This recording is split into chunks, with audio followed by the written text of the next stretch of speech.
My first session was as a kid, 7 years of age. We were evacuees from Korea. My father was the union president at that time, so he was a delegate. Then it was followed up by the next session, which was in a church.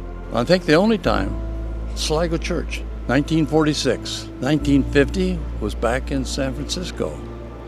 And I worked as a page. Back then it was a smaller field, smaller number of delegates, so it was more informal. You felt like you knew the people.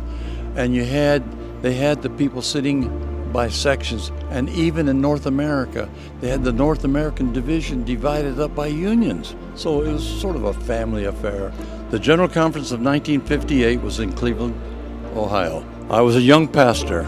I remember being up in the balcony on the last Sabbath, and one of the musicians, he sang the song, "So Send I You," and tears just welled up in my eyes, and I made a commitment to the Lord.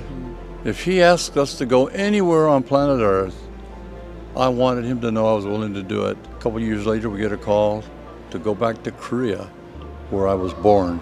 Then Singapore for 10 years. I was in the division office as Sabbath School Secretary for all the Far East, from northern part of Japan down to Papua New Guinea. And I was asked to be the president of Southeast Asia Union, which is located in Singapore, which encompassed 9 countries. I was 35. And I had all these countries, different cultures, different languages, 6 hospitals, 3 publishing houses, and a college. And I asked the president, "Are you sure I can handle this?" He said, "Ralph, if I didn't believe you could do it, you wouldn't have this job." But one of the most interesting, challenging assignments that I've ever had in my life. It changed my life. And then I went through the Vietnam experience. I got caught in Saigon. We did the evacuation with the city falling. That really made an impact on me. Then we came back, and I was president of 4 conferences. And it was then that Elder Wilson in 1985 said, "Man, I gotta have you." That's when they wanted to develop an organization called ADRA.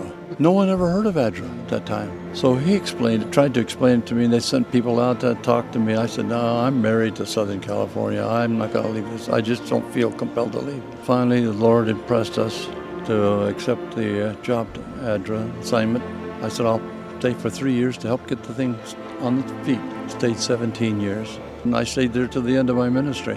So I retired in 2002, and I've kept working, and I've been involved in every general conference since then. Not as a delegate. 2 of those general conferences I worked behind stage in the stage management, telling the delegates where to go, where to sit, when to stand up. It's been an interesting experience, thrilling over the years to see what's happened, what the changes are.